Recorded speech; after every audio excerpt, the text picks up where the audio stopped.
Hello, good morning guys. Magluluto ako ng buttered chicken.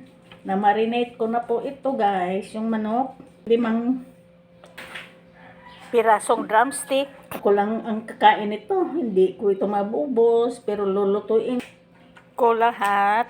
At dagdagan ko ng isang itlog. Nabiyak ko na kanina yung isa.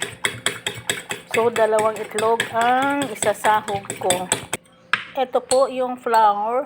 Lagyan ko ng white pepper para ang coated po ay templado. Kanina ko pa ito binababad guys o minamarinate. So, tiyak na naka-penetrate na yung niya, yung timpla. So na guys, sausaw ko sa scrambled egg dito sa flour. Saka ko isa lang sa kawali. Painit pa ko ng mantika guys. Ayun, tumutunog na. Painit na po yun.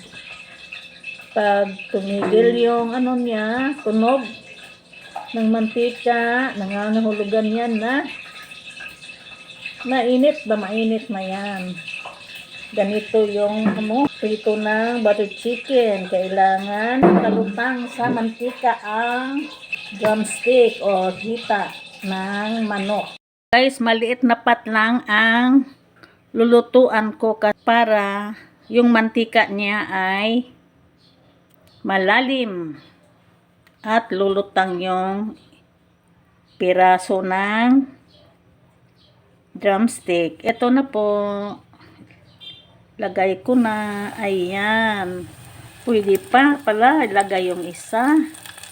Maluwang pa. Ayan. Deep fry yung yung hita or drumstick. Tulad ng ganyan. So, maabot yung ibabaw sa mantika at hindi mahilaw.